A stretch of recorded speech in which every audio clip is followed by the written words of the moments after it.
The stagecoach driver. Being a stagecoach driver in the 1800s was a respected job.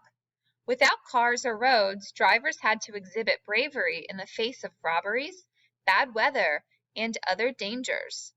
For 15 years, Charlie Parkhurst reigned as one of the greatest stagecoach drivers on the West Coast, driving passengers and mail throughout California.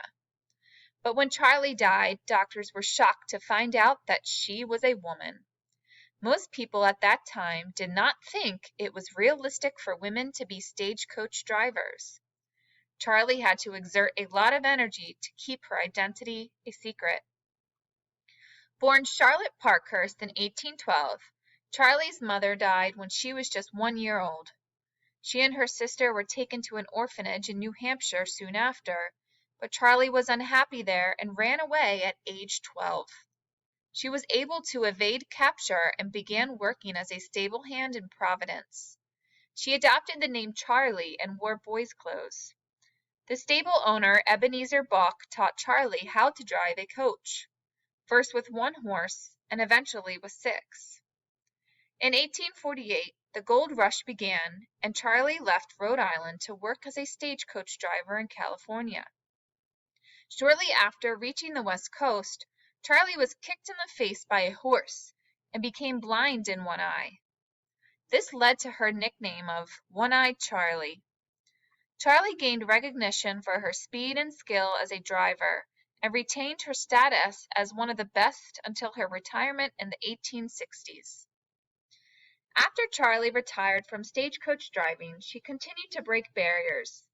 In 1868, she was the first woman to ever vote in a presidential election. She began working as a logger and was paid top dollar, earning $5 a day, while most loggers were paid only $3. It was not until her death in 1879 that the public discovered she had been living as a man for almost her entire life. Though experts continue to debate why Charlie made this choice, it is likely that she would not have been able to be a stagecoach driver at all if she had been viewed as a woman. Number 1. Why was being a stagecoach driver a respected job in the 1800s? Number 2. Why were doctors shocked to find out that Charlie Parkhurst was a woman?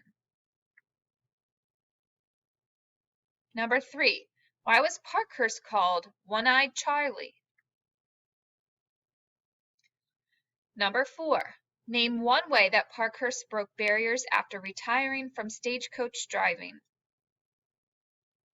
And 5. How much did Parkhurst earn as a logger?